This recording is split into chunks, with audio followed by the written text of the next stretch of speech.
Avant de commencer, je tiens à vous avertir que cet épisode aborde un sujet délicat, la santé mentale et les pensées suicidaires. Mon invité partagera avec vous son expérience personnelle qui pourrait heurter la sensibilité de certains. Si vous vous sentez vulnérable, je vous invite à faire une pause et à décider si vous souhaitez poursuivre l'écoute. Je vous rappelle qu'il existe des ressources de soutien. Au Québec, contactez le 1-866 277 3553, en France le 31 14. Pour d'autres pays, n'hésitez pas à chercher les services disponibles. Souvenez-vous, il y a toujours une personne prête à vous écouter, alors ne restez pas seul. Si vous choisissez de rester avec nous, nous espérons que ce témoignage vous apportera du soutien, du réconfort et des perspectives de résilience.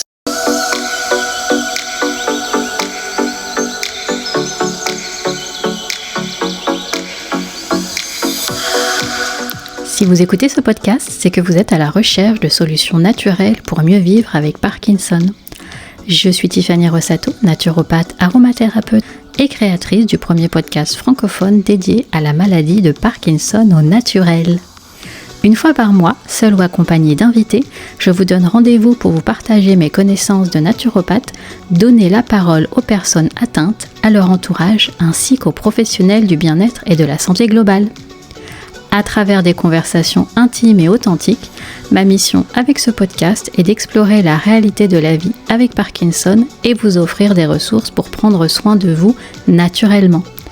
Informer, inspirer, partager des histoires de vie, des moments de joie et vous accompagner pour mieux vivre avec Parkinson au naturel, voici ce que vous aurez la chance de découvrir au fil des épisodes. Maintenant, à l'antenne. Bonjour à toutes et à tous, comme d'habitude c'est avec un plaisir de vous retrouver sur votre podcast Mieux vivre avec Parkinson au naturel et aujourd'hui je suis très heureuse d'accueillir une Parky Warrior. Avec le format entrevue, je vais à la rencontre des personnes qui cohabitent avec Parkinson et je dois dire que c'est vraiment toujours un plaisir pour moi de les mettre à l'honneur. Leur témoignage est précieux et plus on sera nombreux à mettre de la lumière sur Parkinson, plus on va remettre du mouvement dans la prise en charge globale des personnes qui cohabitent avec Parky. En tout cas, moi, c'est vraiment ma mission de cœur. Et aujourd'hui, avec mon invitée Karine, nous avons choisi de discuter avec vous des ressources internes comme externes qu'elle a mobilisées pour devenir actrice de son bien-être. Après l'annonce du diagnostic, Karine vit une période difficile qu'elle vous racontera, mais elle a aussi souhaité vous raconter comment et pourquoi, à un moment clé de son parcours, elle a décidé, pour reprendre ses mots, qu'il était hors de question qu'elle se laisse aller. Par quelle étape est-elle passée? Quelles ressources a-t-elle donc mises en place? Comment elle est devenue actrice de son bien-être? Nous allons voir tout cela. Karine qui nous fait l'honneur de témoigner, de partager son expérience et je la remercie beaucoup pour sa présence. Allez, c'est parti. J'espère que vous êtes bien installés en tout cas. Nous, on est prêtes. Bienvenue à toi, Karine. Je suis vraiment très heureuse de partager ce moment avec toi. Merci Tiffany. Moi aussi, je suis très heureuse d'être là et de pouvoir participer à ce podcast important pour moi. Merci. Karine, est-ce que tu peux, s'il te plaît, te présenter à nos auditeurs? Oui, bien sûr. Alors, je vais avoir 52 ans dans 3 jours. Je suis mariée, j'ai 3 grandes filles qui ont 17, 20 et 24 ans. J'habite à Lyon depuis 3 ans et j'adore cette ville. J'aime beaucoup lire, surtout des thrillers et je suis quelqu'un de plutôt ouvert. J'adore rencontrer des gens, sortir, échanger. Voilà, j'aime la vie en fait. Voilà, je suis plutôt une bonne vivante. Et je travaille à la métropole de Lyon, je ne l'ai pas dit. Donc, je suis gestionnaire administrative et financière à la métropole. D'accord. Eh bien, écoute, je te remercie beaucoup pour cette présentation.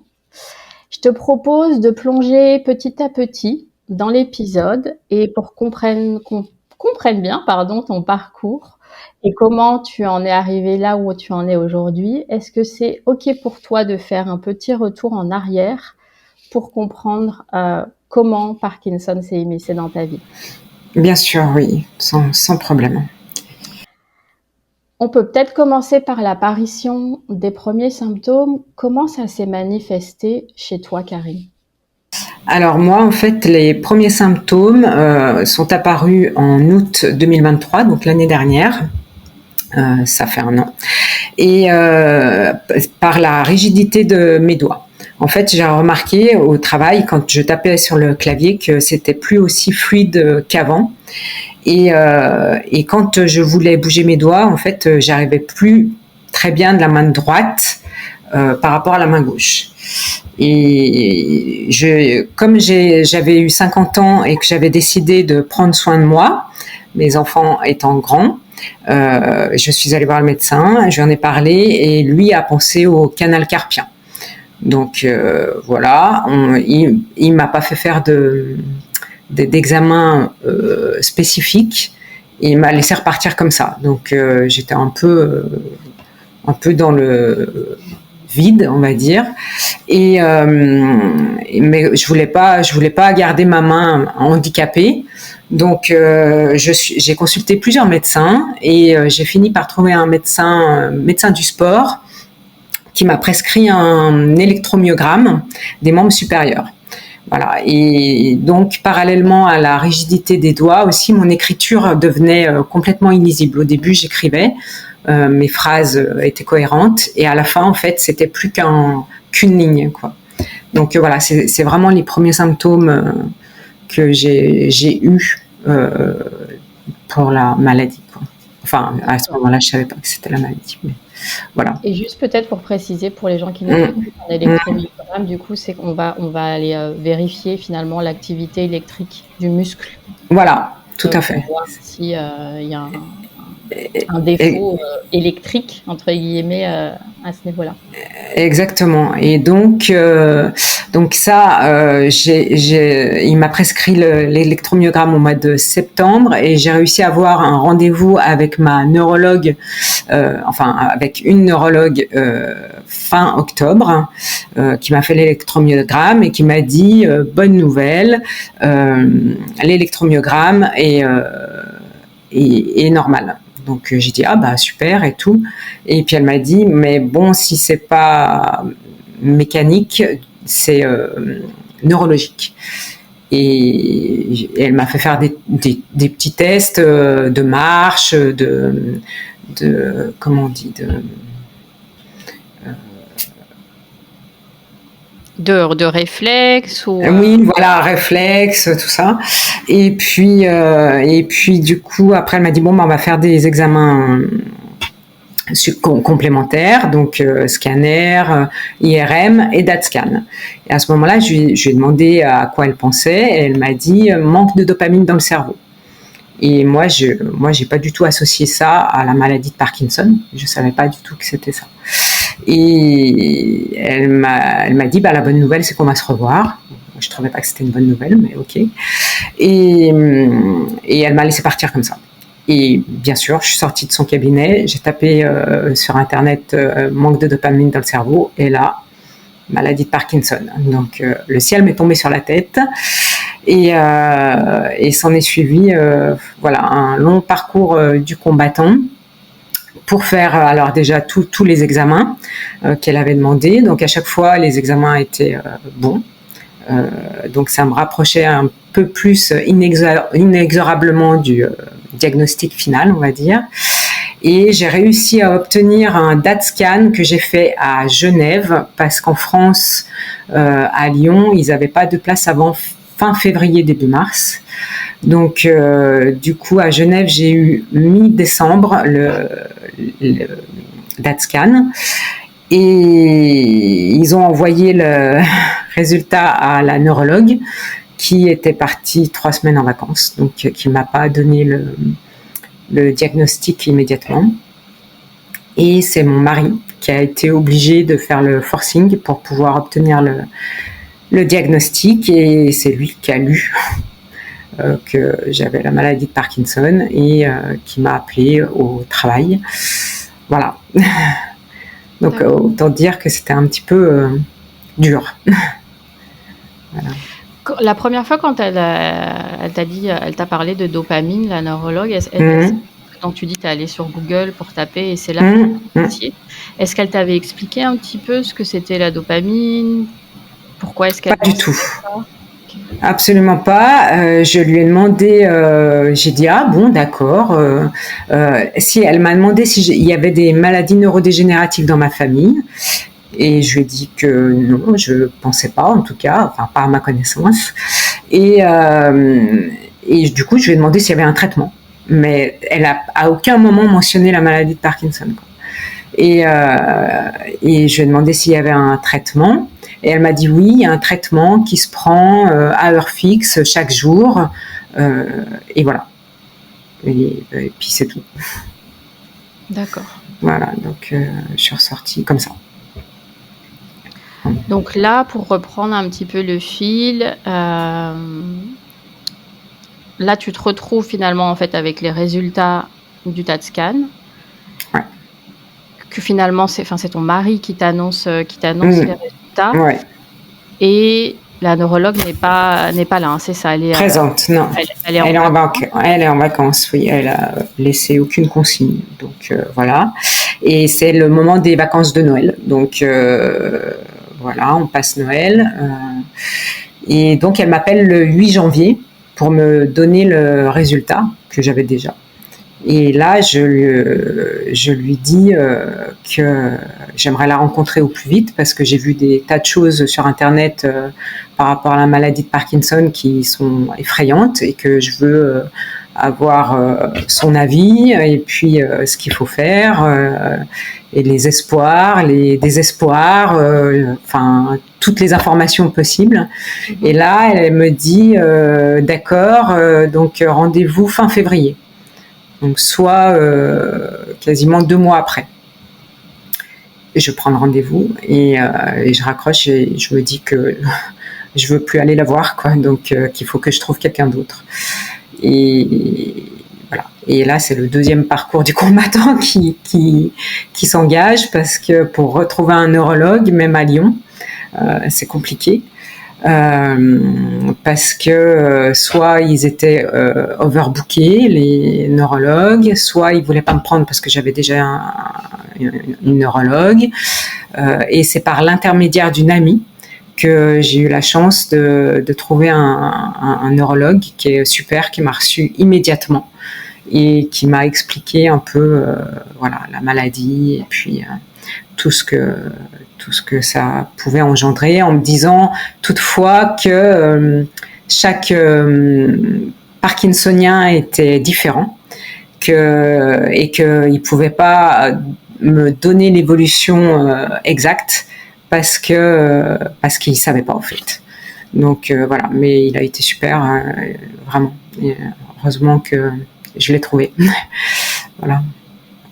Et tu l'as vu quand à peu près? Il s'est écoulé combien de temps entre le moment où tu t'es dit, je vais peut-être attendre jusqu'à fin février, début mars, et quand est-ce que tu as pu voir finalement le neurologue? Bah, du coup, je crois que je l'ai vu fin janvier en fait. Ça a mis à peu près 15 jours pour retrouver 15 jours, 3 semaines, mais voilà, mon mari avait appelé aussi tous les neurologues de Lyon. Alors, il y en a qui me donnaient des rendez-vous, mais pas avant le 15 juillet, donc voilà, je voulais pas attendre non plus le mois de juillet, et voilà, donc ouais, 2, 3 semaines après. J'ai pu rencontrer un neurologue humain. Ok. Et est-ce que tu te rappelles comment tu as vécu ces 2-3 semaines et comment tu te sentais? Est-ce que ça a été difficile? Est-ce que t'as commencé à en parler un petit peu autour de toi ou c'était vraiment Non, non. Alors, en fait, bon, bah, bien sûr, mon mari était au courant depuis le début. Dès qu'on a eu l'annonce du diagnostic, on l'a annoncé à nos filles parce que je voulais pas qu'elles l'apprennent par quelqu'un d'autre ou au hasard d'une conversation ou quoi que ce soit. Et après, j'en ai parlé à la famille, à mes amis, et voilà. J'ai pas été dans le déni du tout parce que je sais pas, dès le départ, je me suis mise dans la peau de quelqu'un qui avait cette maladie, étrangement. Par contre, effectivement, j'ai été très triste, j'ai eu peur, j'ai beaucoup pleuré, je trouvais ça injuste. Voilà, je suis passée par toutes ces phases-là jusqu'à après, j'avais l'impression que la maladie, elle évoluait vitesse grand V parce que j'ai commencé à avoir des douleurs du côté droit, le bras, la jambe. Et après, c'était tout le corps. Et malgré le début du traitement, ça faisait pas effet. Et je me suis dit, oh là là, je vais me retrouver handicapée.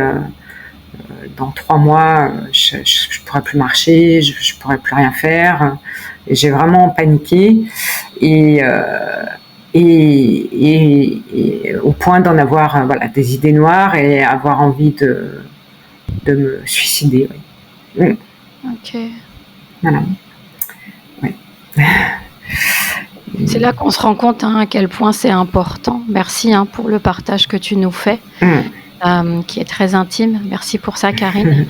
L'importance d'avoir un entourage, d'avoir des personnes à qui on peut parler. Et c'est vrai qu'on n'en parle pas spontanément, mais ça fait, pour moi en tout cas, ça fait partie aussi de la prise en charge. On sait à quel point d'avoir des relations sociales, à l'entourage solide auprès duquel on peut parler, se confier, et ça fait partie aussi du soin. C'est sûr, clairement, là, si j'avais pas eu mes amis et mon mari, je serais peut-être plus là, je sais pas. J'ai beaucoup pensé à mes filles pendant ces moments-là en me disant que je pouvais pas faire ça. Et j'avais des amies qui m'appelaient tous les jours, qui étaient très très présentes, et je les remercie d'ailleurs. Et ça m'a beaucoup aidée. Et parallèlement, j'ai aussi fait la connaissance d'une autre personne qui vit aussi avec la maladie de Parkinson et qui m'a aussi beaucoup aidée. À la base, on se connaissait pas, c'était par un intermédiaire d'une collègue de travail. Et maintenant, c'est devenu une amie. Et elle m'a beaucoup soutenue. Vraiment, elle m'a donné plein de conseils, et c'est là que je me suis rendu compte que on était isolés, mais que on passait tous un peu par plus ou moins les mêmes phases, on va dire, et que c'est important d'en parler pour que les autres personnes se sentent pas seules. Voilà. On traverse tous des moments difficiles et on s'en sort. C'est ça, en fait, c'est ça le message. On s'en sort quand on est bien entouré et soutenu. Et voilà. Et c'est vrai que, alors, je connaissais l'association France Parkinson, puisqu'on en a parlé. Mais France Parkinson, ça fait peur en fait. Enfin moi, j'ai pas eu le courage de les appeler, même si je sais qu'ils auraient sans doute été d'une grande aide. Mais en fait, à ce moment-là, il y avait des choses que je voulais pas entendre et que je voulais pas voir. Et du coup, c'est compliqué, quoi. Donc on se retrouve un peu isolé. Et voilà. Et du coup, on s'en sort comme on peut. Mais voilà. Est-ce que tu pourrais développer ce point que je trouve très pertinent, parce qu'on sait que les associations sont présentes et qu'elles font plein de choses, mais parfois, effectivement, c'est pas évident de faire la démarche. Donc tu dis t'avais pas envie de voir certaines choses, t'avais pas envie d'entendre. Est-ce que tu peux un peu développer, parce que peut-être qu'il y a des personnes qui sont dans la même situation que toi, qui se disent mais tiens, j'ai un outil, j'ai une ressource, j'ai une association, mais pourquoi est-ce que je les appelle pas? Ou à contrario, de te dire bah voilà, c'est super qu'ils existent, mais en tout cas à ce moment T, à l'instant T où je suis, ce n'est pas une ressource, merci, une ressource pertinente pour moi. Non. Si tu peux développer. Oui. En fait, quand on apprend la maladie, enfin, pour moi personnellement, je pense qu'il faut, alors pas accepter parce que c'est quelque chose qu'on peut pas accepter. Enfin, moi, c'est quelque chose c'est une maladie qu'on m'impose, que j'ai pas choisie. Donc voilà, je vis avec, je cohabite, comme tu dis si bien. C'est un très joli mot. J'aime beaucoup ce mot, mais j'accepte pas et je pense que pour avoir alors déjà il faut avoir beaucoup de courage pour appeler ce genre d'association dès le départ ou peut-être d'être isolé davantage, je sais pas, mais en fait ça fait peur parce que déjà on se prend de plein fouet le fait qu'on a la maladie de Parkinson et tout ce qu'on voit à la télé ou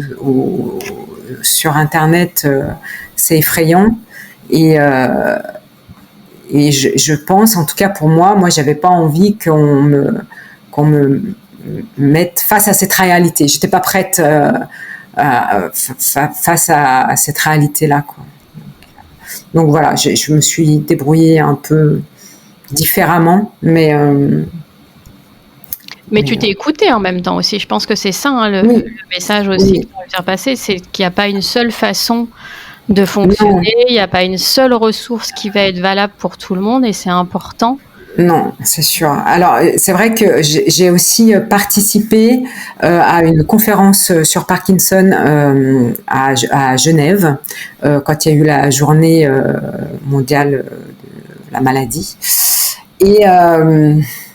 Et déjà là, c'était difficile parce que j'ai pris sur moi, vraiment, j'y suis allée jusqu'au bout. Je me suis dit, je sais pas si j'aurai le courage, mais j'y suis allée quand même. J'ai pris sur moi.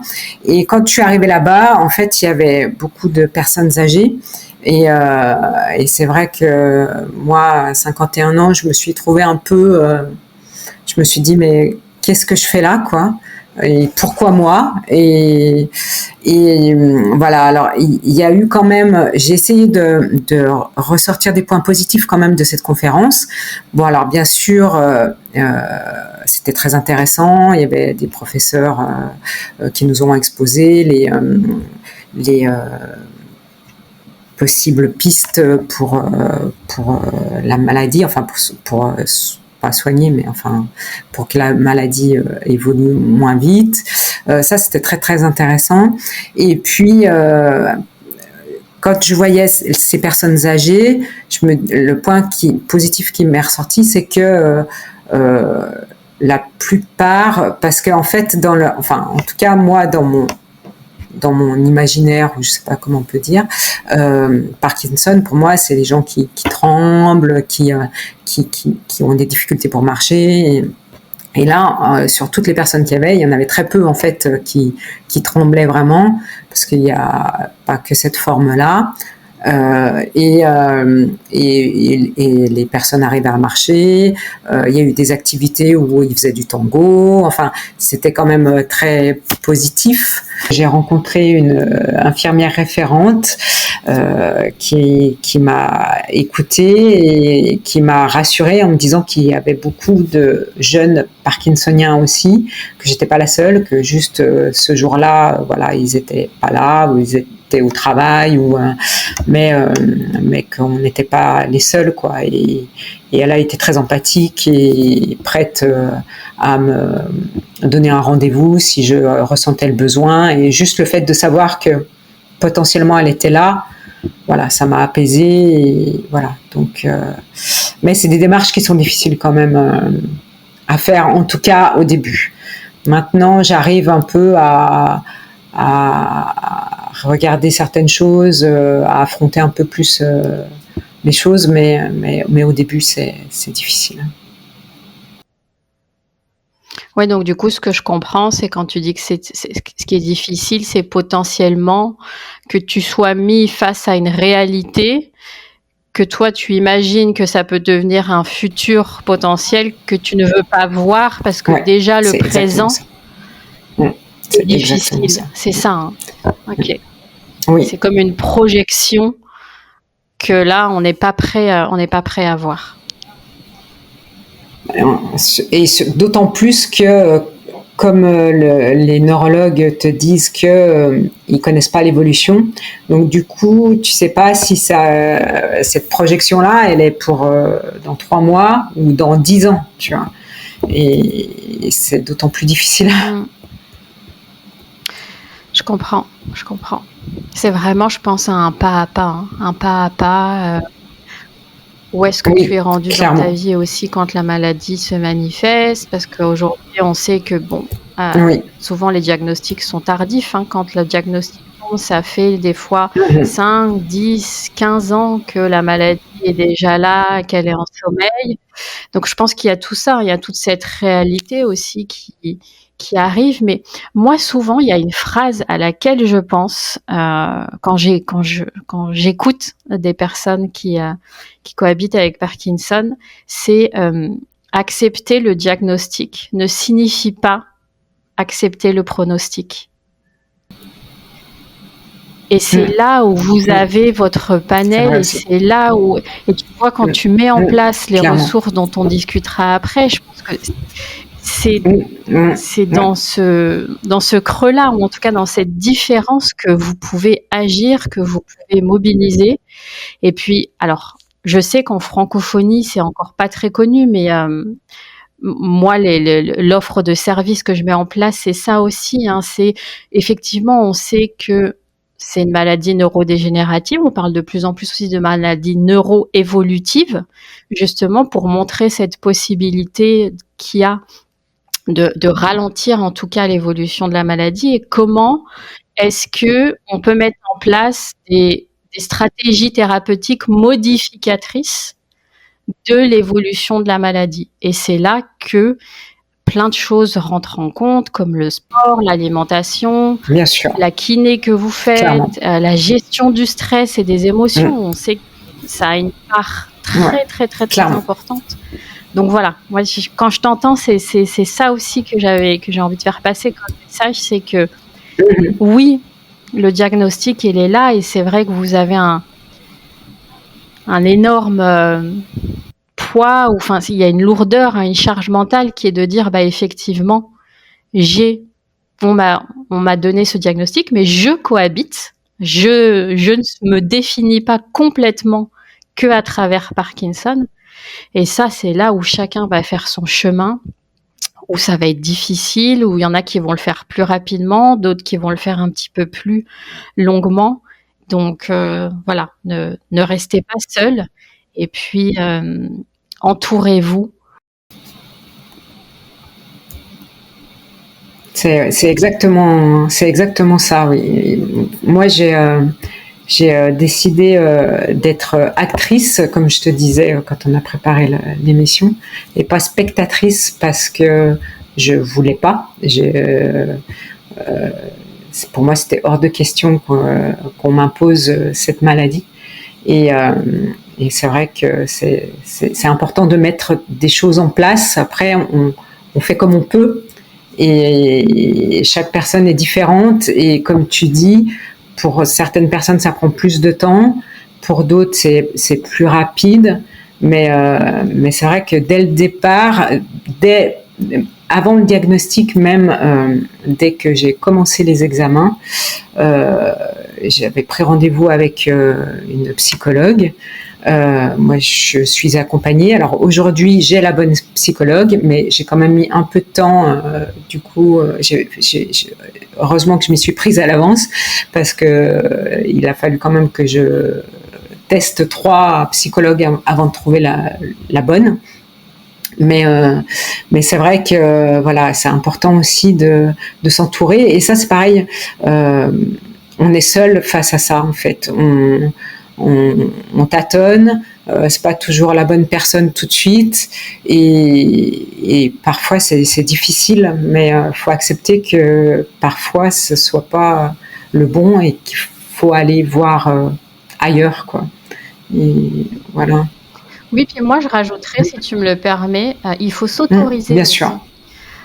Vraiment à se dire que, et c'est pas forcément parce que le professionnel en face est mauvais, mais c'est qu'il y a ce lien thérapeutique qui ne se crée pas, qui ne se fait pas, et c'est s'autoriser à dire, en fait, je ne me sens pas à l'aise, ou voilà, le lien ne se fait pas, donc je continue de chercher jusqu'à trouver finalement en fait le professionnel avec qui, bien évidemment, il y a tous les j'ai le mot en anglais credential, la formation professionnelle, l'expertise du psychologue, parce que là on parle de psychologue, mais il y a aussi une dimension humaine, surtout quand on va parler avec un professionnel. Et si la dimension humaine n'est pas là, de s'autoriser, de s'écouter, se dire je me sens pas à l'aise, donc je vais vers un autre professionnel. Je pense que ça c'est important.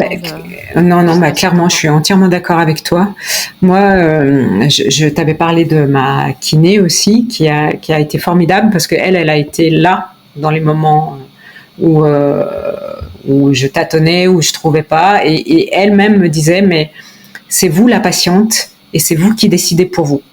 Et elle a complètement raison. Si on le sent pas avec quelqu'un, il faut pas.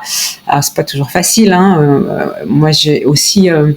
On en discutera après, mais j'avais pris aussi une coach sportive qui venait à la maison au début, et en fait le feeling ne passait pas du tout. Et au début, j'avais peur de lui dire que je voulais pas continuer avec elle. Et voilà. Et ça s'est pas très bien terminé, mais voilà. En fait, c'est nous qui sommes malades, et c'est pour notre bien. Et ça, c'est hyper important à retenir, quoi. C'est pas, enfin. On fait pas plaisir aux autres, quoi. C'est pour notre bien. Voilà. Exactement. Voilà. Ok. J'aimerais faire un petit retour en arrière.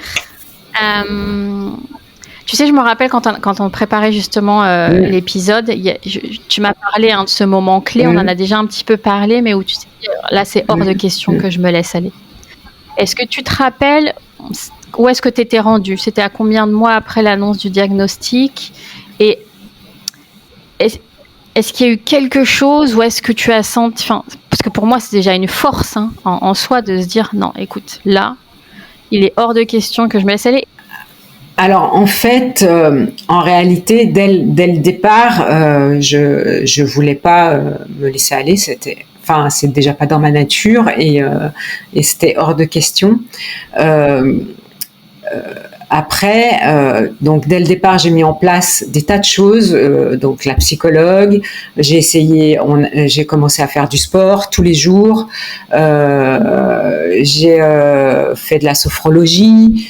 Après, j'ai testé diverses choses, et je suis pas restée inactive. Toutes les phases que j'ai traversées quand même avec les idées de suicide et tout ça, malgré tout, je restais pas sur mon canapé à pleurer toute la journée. Je voulais, en fait, il fallait que je bouge et que je fasse quelque chose. Et donc, en fait, j'ai commencé à vraiment sentir que ça faisait effet au bout de 3-4 mois, parce que les douleurs ont disparu aussi grâce au traitement, et que j'ai vu que le sport me faisait un bien fou. Et en fait, de fil en aiguille, en fait, ça s'est enchaîné comme ça. Mais je dirais qu'en fait, dès le départ, j'ai voulu me battre, même si j'ai eu bien sûr des phases où j'étais pas bien, quoi. Mais j'ai jamais laissé tomber, en fait. J'ai toujours voulu me battre, quoi. C'est super. Je sais pas, mais en tout cas, c'est ma manière de fonctionner. De voir les choses, ok. Oui. Et avant qu'on passe sur les ressources justement que tu as pu mobiliser, est-ce que tu peux nous faire un petit update? Aujourd'hui, du coup, tu es toujours suivi par ton neurologue. On rappelle que les suivis médicaux sont indispensables et sont très importants. Est-ce que tu peux nous dire un petit peu quelle prise en charge tu as de ce côté-là et le traitement qui a été mis en place? Oui, bien sûr. Alors le neurologue, actuellement, je le revois début janvier, donc on va se voir tous les 6 mois. C'est vrai que au début du traitement, comme le traitement qui était mis en place faisait pas suffisamment effet et que j'avais ces idées noires, il m'a revu entre deux. Voilà, donc on s'est vu trois fois au début. Et là, aujourd'hui, je prends du Modopar et du Cifrol. Voilà, donc voilà. Donc Modopar 4 fois par jour, Cifrol une fois le matin. Et puis voilà. Et puis là, la dernière fois que je l'ai vu au mois de juillet, il m'a dit que je pouvais arrêter la kiné. Parce que comme je fais beaucoup de sport à côté, en fait, pour l'instant, et j'espère que ça va durer le plus longtemps possible, j'ai plus besoin de kiné, même si j'adorais ma kiné, que j'aimais beaucoup aller la voir, mais j'ai plus besoin de kiné, donc c'est plutôt positif. Et c'est ce que j'allais dire, c'est super bonne nouvelle. C'est très positif, c'est clair, c'est très positif, mais en même temps, ça m'a fait un peu peur aussi sur le moment quand il m'a dit vous avez plus besoin de kiné. Je me suis dit oh là là, mon Dieu, mais vous êtes sûr, voilà, c'était un peu. Mais c'est quoi qui t'a fait peur? En fait, comme elle a été très très présente pour moi, déjà de perdre son soutien juste moral, ça c'était. Et puis de me dire, si j'arrête la kiné, du coup, la maladie va évoluer, je vais avoir des handicaps qui vont apparaître, voilà. Mais non. Enfin, pas pour l'instant, en tout cas. Ouais, moi, je trouve ça génial. Franchement, je suis super contente. Et ça montre aussi que du coup, on met les choses en place et on peut être acteur et actrice de sa santé, quoi. Oui, c'est sûr. C'est sûr. Est-ce que ça te donne une force supplémentaire de te dire... parce que finalement, même si on a compris que tu étais un petit peu triste de ne plus voir ta kiné, mais cette bonne nouvelle, est-ce que ça te donne une force supplémentaire de te dire... Comment je pourrais dire ça? J'ai prise, je peux vraiment influer en fait sur l'évolution de la maladie, et il s'agit pas de faire de fausses promesses c'est pas du tout ça, mais là, toi qui le vis, est-ce que ça te donne une force supplémentaire de te dire ok, c'est mon engagement quotidien par rapport au sport là pour le coup qui pratiquement 1 an après l'annonce du diagnostic, mon neurologue m'annonce que je n'ai plus besoin de faire de la kiné. Oui, bien sûr, c'est une force supplémentaire. Ça me motive d'autant plus à continuer dans cette voie-là. Et c'est un truc hyper bizarre que je vais dire, mais je crois que je me suis jamais aussi bien sentie dans ma peau et dans ma tête que depuis que je cohabite avec Parkinson. En tout cas, bien sûr pas au début, on est d'accord, on l'a déjà dit, mais en tout cas ces derniers mois, voilà, c'est vraiment paradoxal. En même temps, ça me donne la force et puis en même temps, ça me fait peur parce que je me dis attention, Karine. Des fois, je me dis la maladie est là quand même et je sais pas de quelle manière elle va pouvoir se manifester à un moment donné, et ça me fait un peu peur, mais effectivement oui, ça me motive d'autant plus à mettre des choses en place, On parle du sport, on va peut-être y revenir, mais aussi du coup, en fait, comme je fais beaucoup de sport, je fais aussi attention un peu à mon alimentation. Et d'ailleurs, j'ai écouté ton dernier podcast très intéressant. Et, et mon coach sportif aussi me donne des conseils. Et du coup, en fait, tout s'imbrique naturellement. Et tout ce qui est bon pour moi, je le prends. Et si ça marche, eh ben, tant mieux. Et si ça marche pas, ben, tant pis, j'aurais essayé. J'aurais pas abandonné. Et il y a une autre question qui me vient, parce que je sais que même si on pourrait avoir tendance à penser, à dire, bah voilà, en fait, oui, telle personne a telle maladie, c'est évident qu'elle va tout mettre en place, tout essayer pour aller mieux. Il faut aussi dire les vraies choses, c'est pas évident des fois d'entreprendre des changements comme ça au quotidien. Il y en a pour qui c'est facile, il y en a pour qui ce n'est pas facile de changer son alimentation. Hein. Il y a tout un aspect culturel autour de l'alimentation, aussi le social. Voilà, manger, c'est pas simplement se nourrir, mais c'est aussi profiter de bons moments.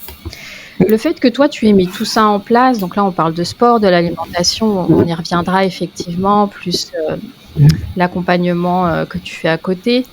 Est-ce que tu peux nous dire vraiment, au quotidien,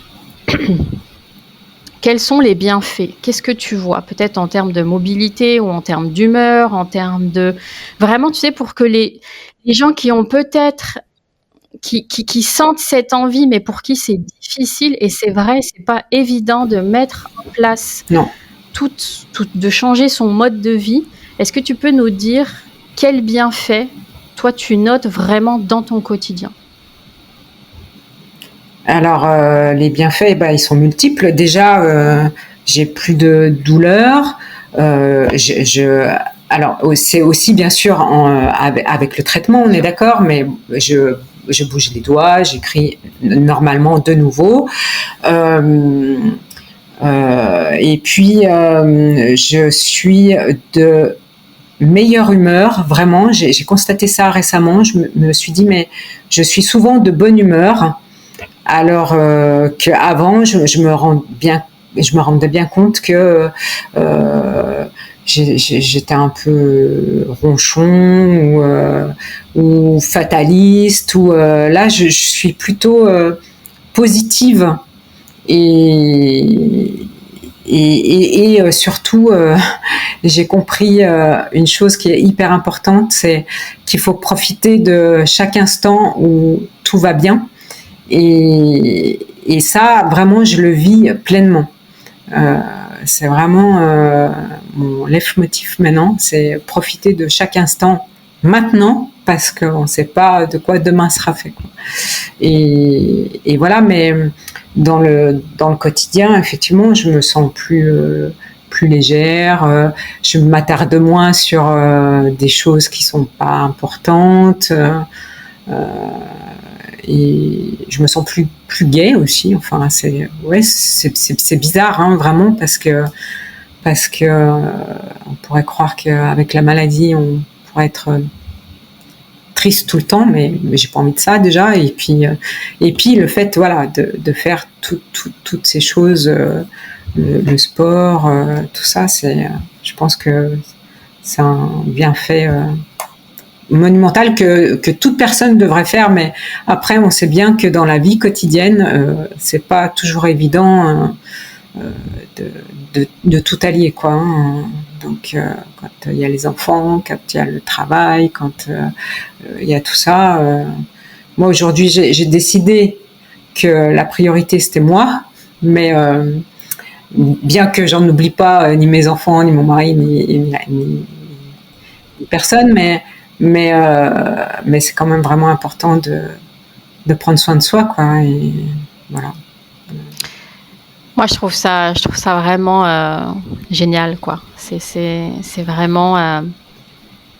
Parce que comme tu le dis, en fait, tu aurais toutes les raisons du monde d'être en colère, de dire que c'est pas juste, d'être triste, Mais et on l'a compris, t'es passé par ces phases-là. Le but, c'est pas de nier. Non, ces phases-là, je les ai vraiment passées, c'est sûr. Et j'ai envie de dire, c'est presque un passage entre guillemets obligatoire, quoi, parce que c'est pas facile, quoi. Mais voilà. Après, chacun son chemin, à son rythme. Voilà, exactement. Et dans le respect, dans la bienveillance aussi des choses bien sûr, clairement, qu'on est capable de mettre en place. On est tous différents et c'est ce que je disais au début, on fait tous comme on peut avec les moyens qu'on a et voilà. Mais voilà. Superbe. Écoute, je pense qu'on va passer plus en détail, même si on l'a déjà abordé, vraiment sur les ressources que tu as mis en place. Je pense que ça va être vraiment inspirant pour les personnes qui vont écouter ton témoignage. Donc, tu nous as parlé de ta kiné, c'est une femme, si je ne me trompe pas. Ta kiné, qui à un moment donné, tu m'avais dit aussi quand on avait préparé l'épisode, qui t'a porté à bout de bras, je me rappelle, tu as dit ça. Est-ce que tu peux revenir un petit peu sur ce point? Comment est-ce que tu l'as rencontré? Comment ça s'est passé? Comment se passaient tes séances? Voilà, vraiment la partie. Alors la partie kiné, en fait ma kiné je l'ai rencontrée parce que j'avais une tendinite à l'épaule droite qui je pense était de toute façon sous-jacente de la maladie de Parkinson, même si ça n'avait pas été encore diagnostiqué. Et donc au début j'allais la voir une fois par semaine par rapport à ça, où on faisait des exercices et tout ça. Et puis après, quand j'ai vu la neurologue qui m'a dit ça, qui m'a dit manque de dopamine dans le cerveau, donc je continuais à aller la voir et elle m'a vraiment soutenue. C'est vraiment, j'ai une chance énorme, mais je suis tombée sur quelqu'un d'hyper humain, de très compétent, et en fait c'était ma seule référente médicale, si je puis dire, qui était là pour moi, quoi, parce que mon médecin traitant n'était pas très présent, la neurologue, et ben voilà. Et elle était là chaque semaine, elle m'encourageait, elle me disait vous découragez pas, les examens n'ont pas été encore faits, il y a pas encore de diagnostic.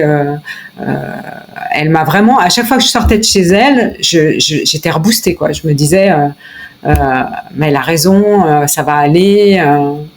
Et voilà. Et quand j'ai eu le diagnostic, et ben elle a été là aussi, j'ai pleuré chez elle aussi, parce que comme à ce moment-là, j'avais pas encore trouvé la bonne psy, et ben elle a fait aussi un peu office de psy, et ouais, elle a été très très importante pour moi.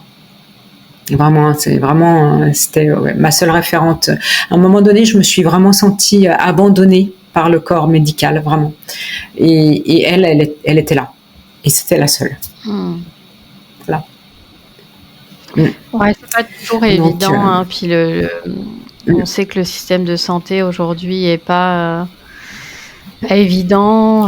Il y a un rythme qui est complètement à deux vitesses entre finalement les besoins et le temps aussi que les médecins aimeraient pouvoir accorder à leurs patients, mais le rythme qu'on leur impose pour pouvoir. Alors après, comme dans tout métier, bien évidemment. Il y a des gens qui vont être plus humains que d'autres qui vont être plus compétents, mais c'est vrai que voilà, c'est là qu'on se rend compte finalement que tous les professionnels qui gravitent finalement autour du médecin ou du spécialiste sont tout aussi importants des fois, voire plus importants sur le plan de l'écoute, de la présence et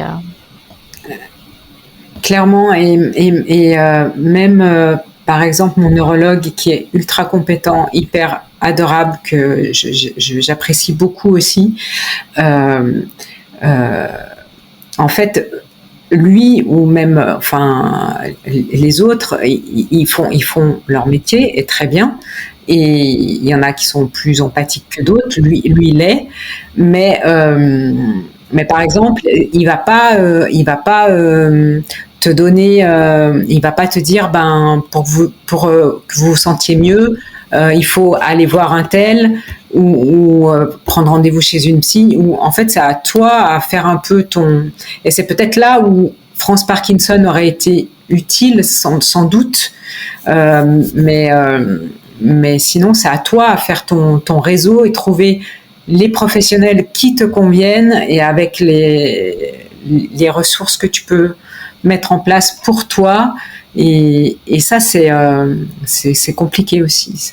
C'est compliqué. Et encore, moi, j'ai de la chance d'habiter dans une grande ville et je me mets à la place des personnes qui sont dans des villages où il y a très peu de professionnels et ça doit être vraiment aussi compliqué, quoi. Non, c'est certain. C'est pour ça que la complémentarité, bon, je vais peut-être prêcher un petit peu pour ma paroisse, mais c'est vrai que quand on dit que c'est complémentaire, c'est sûr. Pour moi, c'est pas l'un ou l'autre, mais c'est l'un et l'autre, quoi. Et c'est vraiment le médecin, le spécialiste, c'est lui qui pose le diagnostic, il va s'occuper de la pathologie, des symptômes, prescrire les traitements. Mais après, il y a tout le parcours de soins qui va pouvoir se mettre en place et qui va vraiment être complémentaire à ce que le médecin et le neurologue prennent en charge. Bien sûr. L'idéal, moi, si vraiment je pouvais donner un idéal, ça serait que le neurologue qui t'annonce cette maladie ou une autre, peu importe, juste ait une liste à te donner, tu vois, en te disant, ben voilà, peut-être vous pourriez consulter un psy, un sophrologue, un kiné et qui te donne peut-être quelques noms. Alors ça, c'est vraiment dans le monde idéal, mais au moins juste comment on peut dire, un chemin à suivre pour que tu avances plus vite, quoi. Parce que moi, j'ai vraiment tâtonné, quoi, pour savoir vraiment ce qu'il me fallait, personne te dit rien. T'es vraiment seul, quoi. Et c'est ça que j'ai trouvé difficile. Il a fallu que je cherche des infos, c'est là où je me suis sentie seule, quoi. Personne te guide. D'où sans doute l'intérêt des associations. Mais voilà.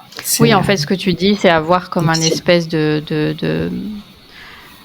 référence, en fait, finalement, que la personne qui, comme tu dis, t'annonce le diagnostic, te dise, bah écoutez, voilà, en fait, les possibilités qu'il y a à côté, moi, je vous conseille ça, ou vous, et puis qu'il y ait finalement un petit panel de professionnels à qui te diriger pour que toi, patiente, tu n'aies pas justement en plus à avoir cette charge mentale.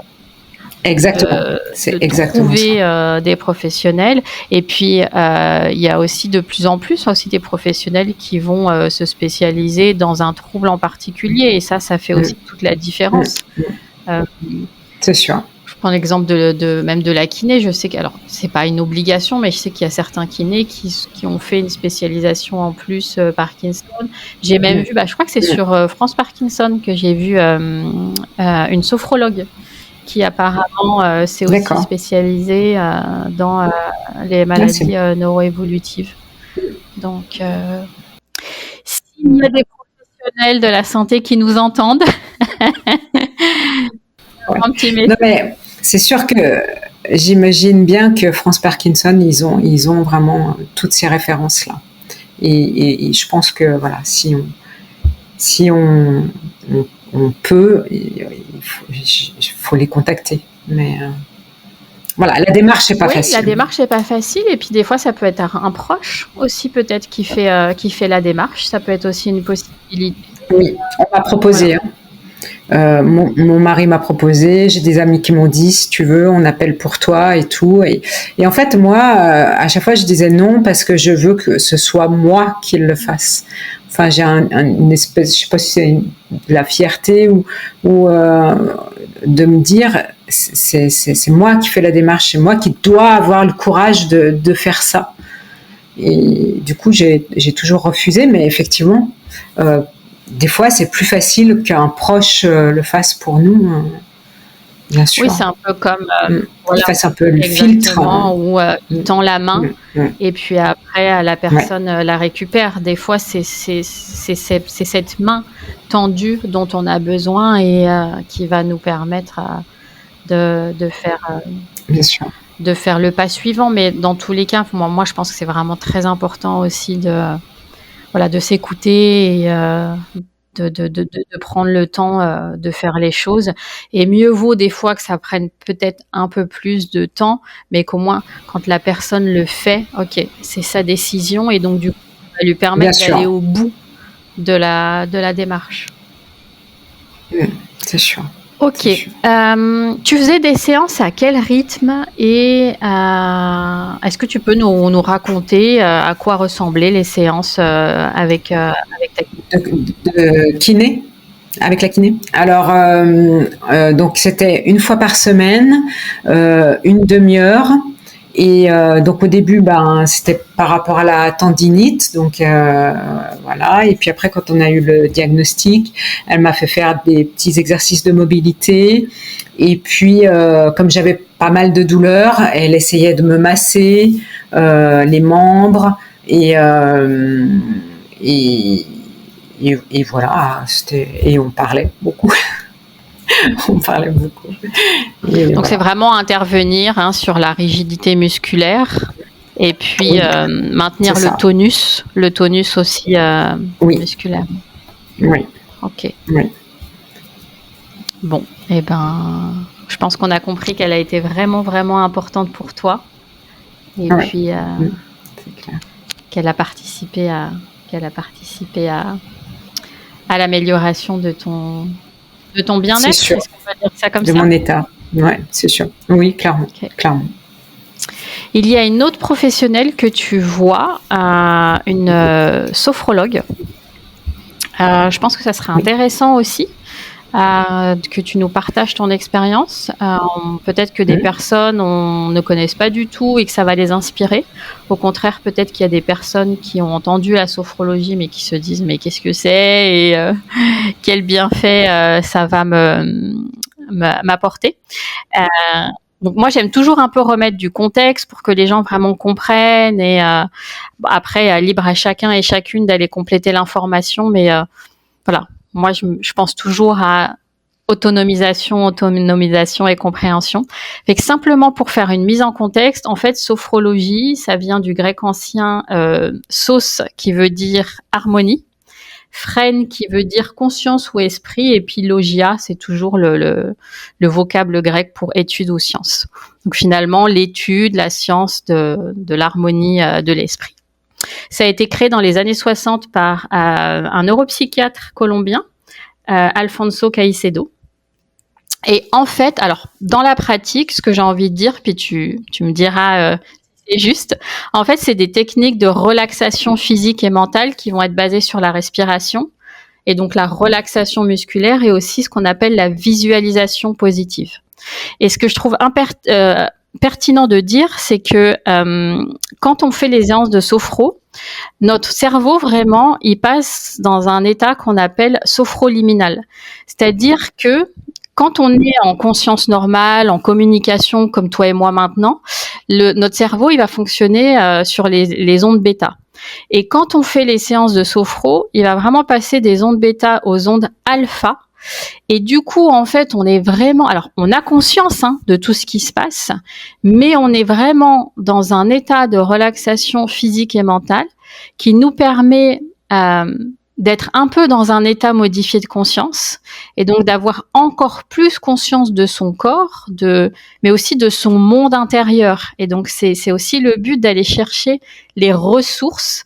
C'est pour ça qu'on parle de visualisation positive, parce que même quand il y a du négatif et même quand il y a des situations violentes, fortes, traumatisantes ou difficiles, on a toujours du positif en nous.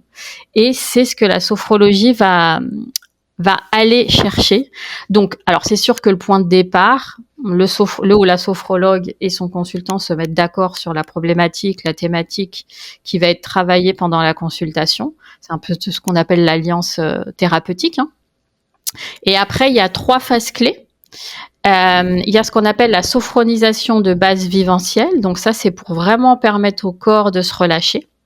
Ensuite, il y a le sophrodéplacement du négatif. Donc là, c'est vraiment pour aller enlever les tensions. Et moi, je me rappelle que j'ai fait aussi de la sophrologie, qu'on le faisait vraiment avec des exercices de respiration, mais je mettais aussi mon corps en tension. Je vraiment un peu me recroquevillais, et quand j'expirais, vraiment mes mains qui étaient proches de mon visage, je les relâchais vers l'extérieur de manière brusque. Et c'est vrai que cette symboliquement parlant, hein, de mettre un petit peu cette énergie négative en dehors du corps, et ben moi je me rappelle que là déjà je ressentais un bienfait et comme un éloignement de la tension. Et puis après il y a la dernière phase qu'on appelle la sophroactivation vitale, où là on va vraiment aller vitaliser les différents tissus corporels et aller vraiment faire une visualisation positive. Donc, il n'y a pas d'âge, hein, ça se fait même pour les enfants. Bien évidemment, le praticien va s'adapter en fonction de l'âge de l'enfant. Et d'ailleurs, il y a des sportifs qui sont suivis par des sophrologues. Moi, ça me fait rire des fois quand on les voit se préparer à une compétition. Peut-être que les gens l'ont vu, peut-être que tu l'as vu. Ils respirent et puis ils font un petit tour de tête. Mais en fait, c'est la respiration en carré qu'ils font. Il y a des politiciens qui sont accompagnés par des sophrologues aussi et qui mettent en place des petits gestes pour contrôler l'anxiété. Alors, c'est très discret, hein. La personne qui le sait pas va pas le voir, mais eux, hop, font ce petit geste. Et en fait, quand tu répètes et que tu intègres au quotidien ce geste, bah, t'envoies un signal à ton cerveau pour hop, ok. Et je trouve ça, moi, ça m'a fait beaucoup, beaucoup de bien. Donc, voilà, pour la petite mise en contexte. Si tu veux rajouter avec plaisir. Oui, bah non, bah t'as tout dit. C'est exactement ça. Moi, comme je dis depuis le début, donc je cherchais tous les moyens qui pouvaient m'aider à me sentir mieux. Et j'ai eu de la chance parce que en fait, au travail, ils ont mis en place des petites séances de sophrologie, yoga, pilates, machin. Et je me suis dit, je vais aller tester la sophrologie, voir ce que ça donne et tout. Et en fait, la dame qui faisait la sophrologie, c'est pareil, c'est quelqu'un d'extraordinaire, très très doux, et en fait, j'ai fait cette première séance avec d'autres personnes, donc elle savait pas ce que j'avais, où j'en étais. Et en fait, tout de suite, elle nous a fait allonger, faire des exercices de respiration, et puis après une petite mise en situation et tout ça. Et moi, j'avais les larmes qui coulaient, naturellement. Du coup, après, j'ai demandé à prendre rendez-vous avec elle en particulier. Et j'ai commencé les séances avec elle. J'allais la voir, au début, j'allais la voir tous les 15 jours. Maintenant, je vais plus qu'une fois par mois. Mais ça m'a fait énormément de bien aussi parce que ça m'a apporté du lâcher prise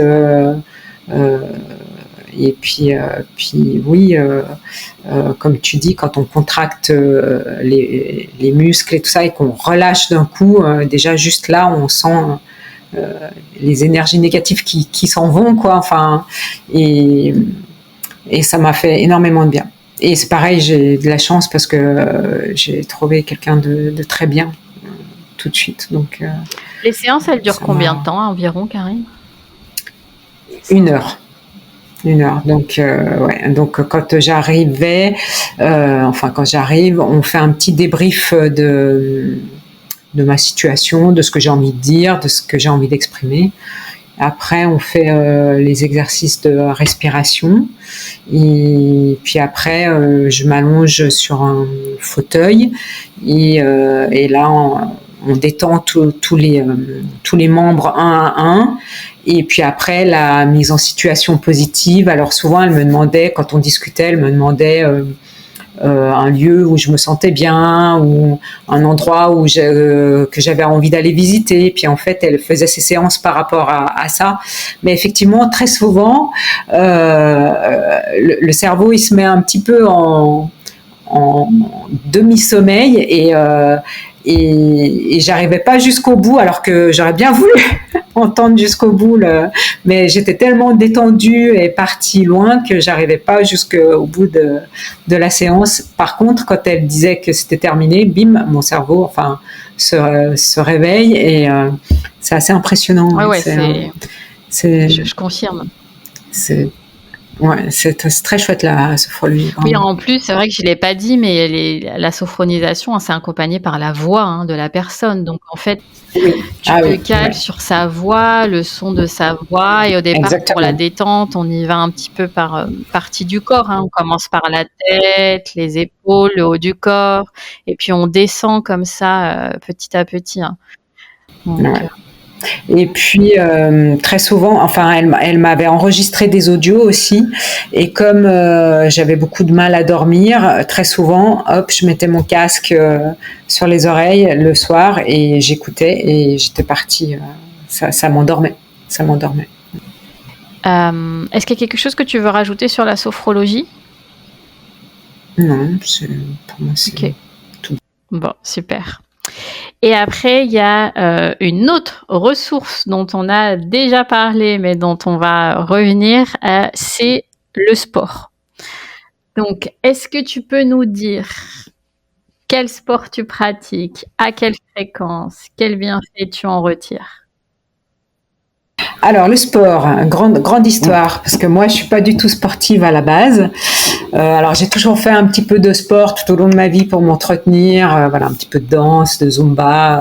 C'était vraiment très très léger, on va dire. C'était vraiment pour dire d'en faire. On faisait avec mon mari, on fait toujours des randonnées, mais avant on faisait un peu de via ferrata, tout ça. Puis après, c'est pareil avec les enfants et tout, on a arrêté petit à petit. Et voilà. Et quand on m'a annoncé la maladie de Parkinson et qu'en plus on m'a dit il faut faire du sport, pour moi c'était la double peine. Je dis c'est génial, c'est super, moi j'adore le sport, c'est fantastique. Et voilà, et il a fallu s'y mettre. Et du coup au début j'en faisais à la maison. Donc c'est mon mari qui m'a beaucoup soutenue aussi à ce niveau-là. On regardait sur YouTube des vidéos de sport et on faisait ensemble. Et en fait, j'ai commencé comme ça. J'en faisais tous les jours, une demi-heure, 45 minutes. Voilà. Bon, et c'était pas ma passion, mais je me disais, voilà. Et après, je me suis inscrite au Pilates. C'était pas mon truc non plus. J'ai essayé le yoga, voilà. Et après, mon mari a eu l'idée de prendre une coach sportive qui venait à la maison une fois par semaine. Et c'est pareil, c'était bien, c'était très intense, mais c'était pas trop mon truc, quoi. Et puis je me suis dit, j'ai une salle de sport qui est juste à côté de chez moi. Je me suis dit, je vais aller me renseigner. Il y a des cours collectifs. Je vais peut-être faire ça et tout. Donc, je suis allée me renseigner. Et puis, je voulais un coach aussi individuel parce que je voulais quelqu'un qui soit quand même adapté à ma pathologie. Et voilà, ça me semblait important en plus des cours collectifs. Et là, pareil, j'ai eu la chance de tomber sur un coach super bienveillant, pas du tout jugeant, parce que moi, c'était un peu mon appréhension quand on va dans une salle de sport. On a l'impression que tout le monde nous juge, tout ça. Et en fait, j'ai commencé avec lui les séances. J'ai fait un peu de cours collectifs à côté et voilà. Et maintenant, en fait, j'ai du mal à m'en passer. Ce matin, à 6h, j'étais à la salle. Et hier, j'ai fait le cours avec mon coach.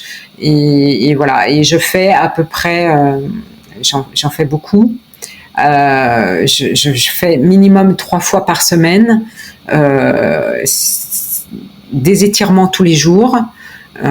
En tout cas, j'essaye autant que possible.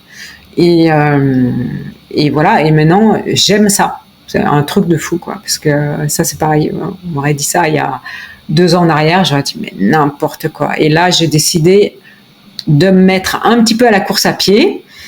Et voilà. Et du coup, mais en fait, ça me plaît.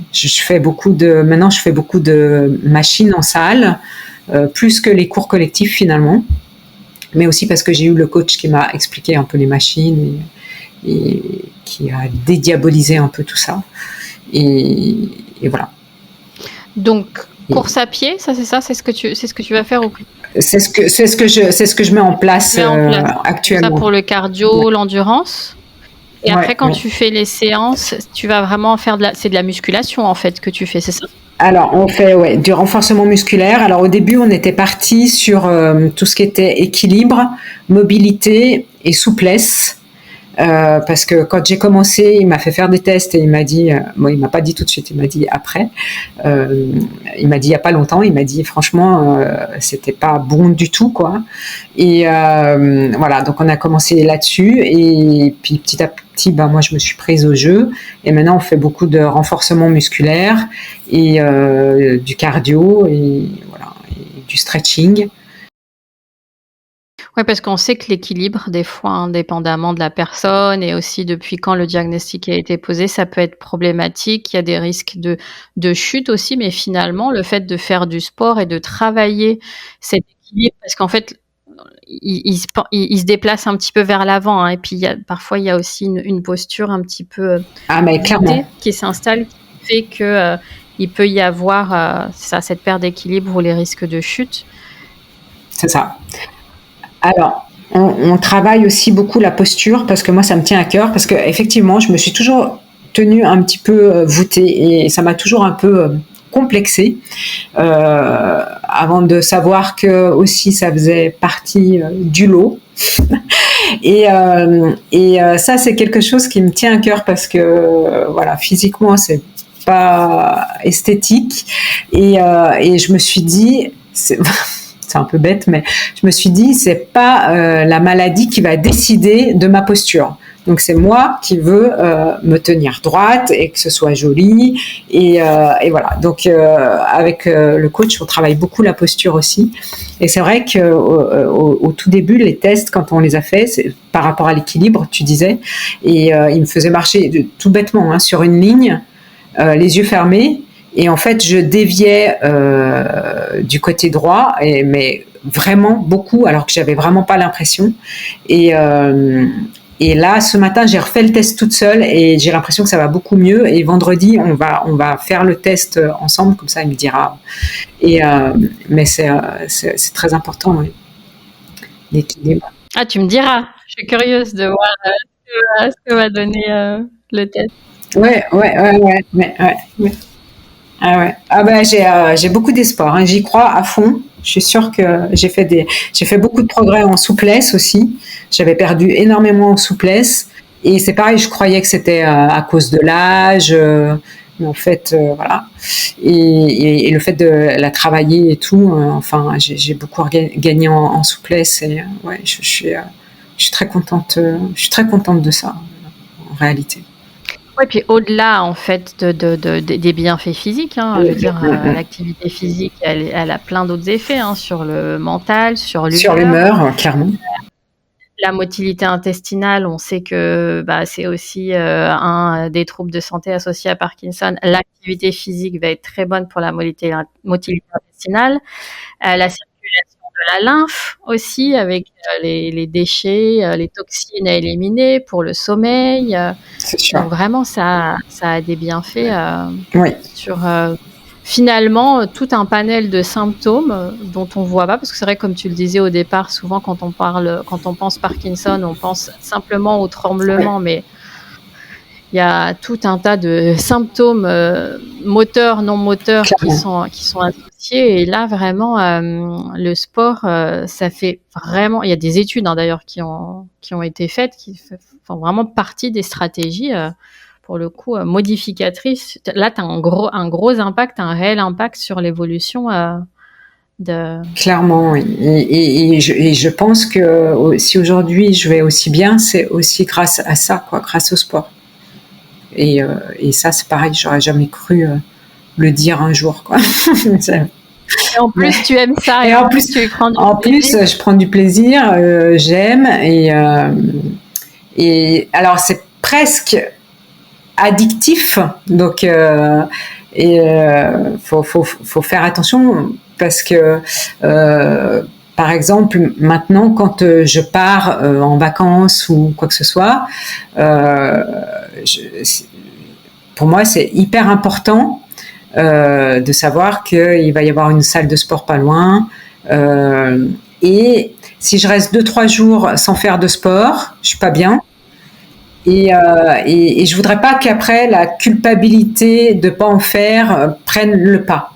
C'est juste là où il faut faire attention, quoi. Mais oui, mais sinon, ouais, ça m'a sauvé la vie, on va dire. Mm. Et d'ailleurs, tu es partie en vacances récemment. Oui. Est-ce que tu as pu, t'as trouvé une salle de sport? Est-ce que tu as pu faire du sport pendant?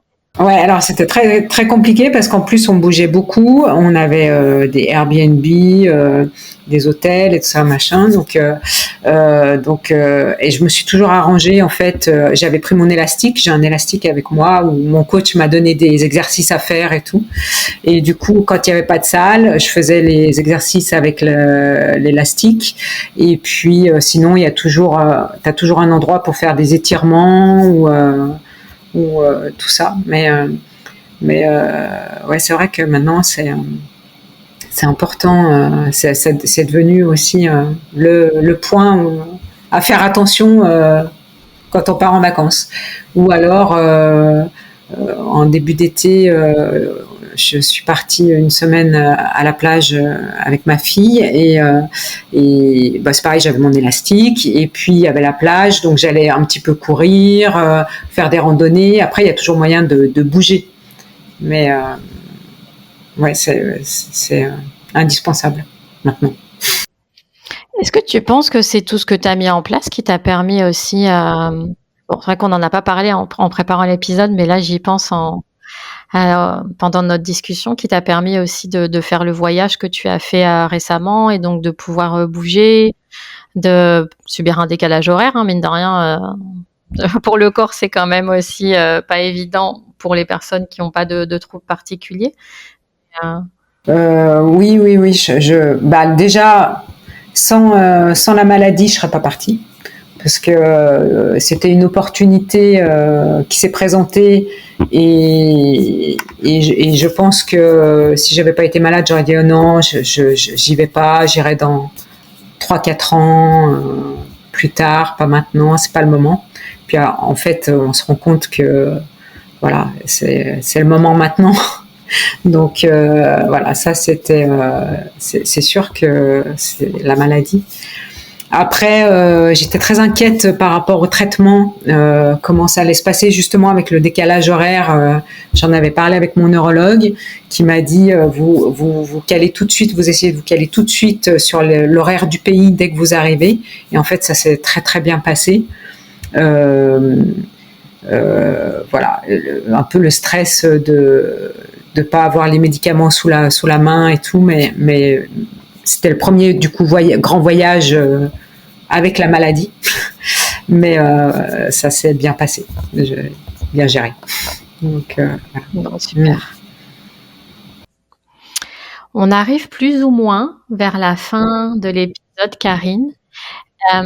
Aujourd'hui, donc ça fait à peu près 1 an que tu cohabites avec Parkinson. Comment est-ce que tu te sens aujourd'hui, Karine? Je me sens très bien. C'est presque, enfin, j'ai presque honte entre guillemets de le dire, mais non, vraiment, je me suis jamais aussi sentie bien dans ma tête et dans ma peau. Donc voilà, je suis contente. J'espère que ça va durer très longtemps. Ça me fait peur. Par contre, c'est le l'après. Mais je veux pas y penser. Donc pour l'instant, aujourd'hui, maintenant, ça va très bien. Donc, voilà. Merci. Je suis extrêmement contente pour toi, puis merci de le dire et n'en aie pas honte vraiment. C'est tout ce que tu as mis en place aussi et ça va tellement faire du bien aussi à nos auditeurs. Donc voilà, c'est important de rappeler aussi que voilà, c'est possible aussi de se sentir bien. Bien évidemment, chaque personne est différente, chaque personne a un parcours différent et puis aussi, j'imagine, avec des symptômes aussi différents, puisque Parkinson, c'est un panel de symptômes assez large. Donc, c'est sûr que chacun fait comme il peut, hein, on est d'accord, mais voilà, c'est possible d'aller bien avec Parkinson pour l'instant. Malheureusement, j'ai pas de boule du futur, mais voilà. Et en fait, moi, je suis très heureuse de témoigner pour toi parce que j'espère que ça va aider des personnes. C'est vraiment aujourd'hui, c'est presque l'objectif. Je me dis que j'ai pas cette maladie pour rien, que ça serve. Et si voilà, ça peut aider d'autres personnes à faire des choses pour elles. Moi, pour l'instant, je fais voilà sophrologie, sport. Bientôt, tu vas me suivre en naturopathie. Moi, je suis prête à faire toutes les choses qui font que ça peut bien aller. Après, peut-être ça marche, peut-être ça marche pas, mais voilà. Et vraiment, si mon témoignage peut aider d'autres personnes à se sentir moins seules, voilà, ça sera un bon objectif. Et puis voilà, comme je te disais, je n'aurais pas eu cette maladie pour rien. Ça aurait été utile pour d'autres. Voilà. Ouais, on sent vraiment que tu as envie d'être une ressource et de partager. Est-ce qu'il y a des conseils là spontanément auxquels tu penses ou alors qu'on n'a pas encore évoqué que tu aimerais partager aux personnes qui cohabitent, aussi peut-être à leur entourage? Est-ce qu'il y a des conseils particuliers que tu aimerais partager? Des conseils, c'est difficile parce qu'on est tous différents. Tu peux pas, ce que toi tu vas appliquer pour toi, ça va pas forcément s'appliquer pour une autre personne. Mais voilà, vraiment le principal, c'est de profiter de chaque instant qui va bien, d'essayer de faire en sorte de mettre en place tout ce qu'on peut pour nous, penser à nous, que ce soit qu'on devienne notre propre priorité. Et puis après, c'est sûr que, mais ça pourrait être un autre sujet pour les aidants ou les compagnons. C'est une position qui est pas facile non plus. Et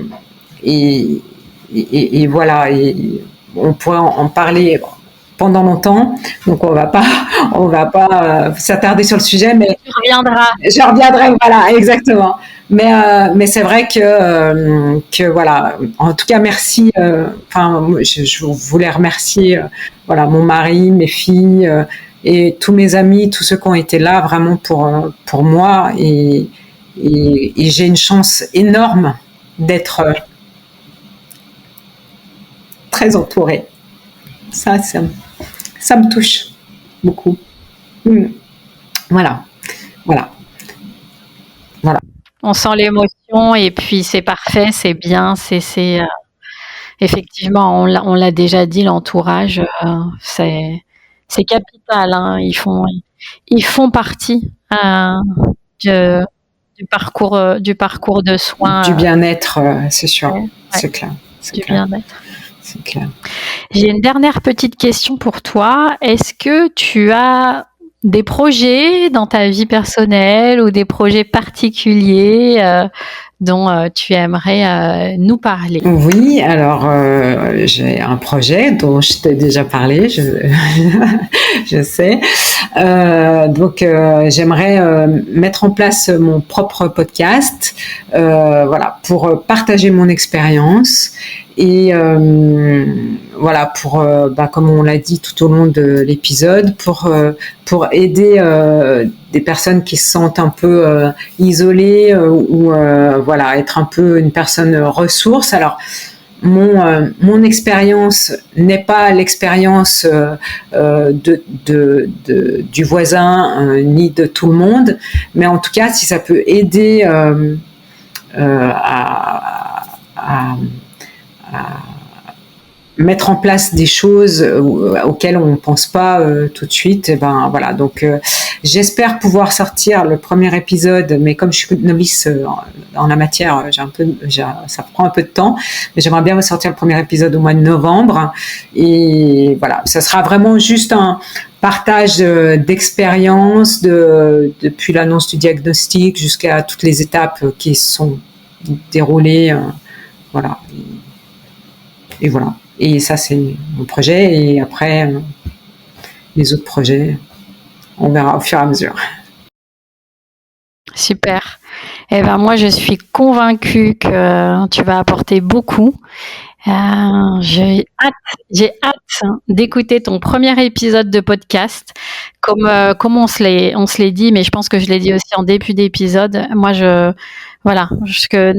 ma mission, ta mission, c'est vraiment de mettre de plus en plus de lumière sur Parkinson et sur voilà, les différentes ressources qui sont possibles de mettre en place, sans faire de fausses promesses, mais vraiment pour voilà, accompagner les personnes à mieux vivre, en fait, mieux vivre avec ce colocataire qui est pas toujours évident. Donc vraiment, je souhaite plein d'autres choses pour ton podcast. Merci. Et j'ai vraiment hâte de voir ce projet naître. Oui, oui. Moi aussi. Est-ce qu'il y a quelque chose que tu voudrais rajouter ? Non, c'est bon. Merci infiniment de m'avoir contacté. Voilà, ça aussi, ça fait partie, je trouve, d'une chance énorme de pouvoir rencontrer des personnes à l'autre bout du monde et de partager comme ça.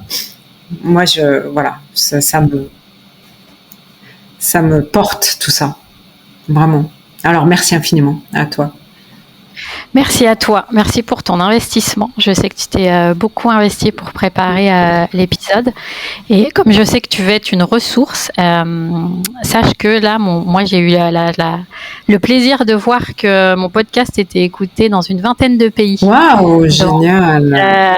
France, Canada, États-Unis, Espagne, Grèce, Australie. Donc voilà, j'en profite aussi pour remercier nos auditeurs qui sont de plus en plus nombreux à nous écouter. Je te partage cela aussi, Karine, car je sais que c'est important pour toi de témoigner, de te sentir utile. Donc ton témoignage va pouvoir dépasser les frontières. Il y a déjà la France de ton côté, le Canada du mien, mais il y a aussi d'autres pays dans lesquels tu pourras avoir un impact positif, j'en suis sûre et certaine. Merci Tiffany, à bientôt, au revoir. Merci beaucoup Karine pour ton témoignage et je te dis à tout bientôt. Merci pour votre présence et votre écoute. Vous pensez que cet épisode peut faire du bien, voire être utile à une personne ? Eh bien je vous invite à le lui partager. N'hésitez pas à vous abonner pour être au courant de la sortie des prochains épisodes. Si vous aimez mon podcast, eh bien dites-le moi avec 5 étoiles, des bonnes notes et des commentaires sur votre plateforme d'écoute préférée. Cela aide à le faire découvrir à d'autres personnes et pour vous remercier, je mettrai à l'honneur un de vos commentaires en début d'épisode. Pour suivre mon actualité, je vous donne rendez-vous sur mon site internet et mes réseaux sociaux en recherchant Mieux vivre avec Parkinson au naturel. Quant à moi, il me reste à vous souhaiter une très belle journée et je vous dis à très bientôt.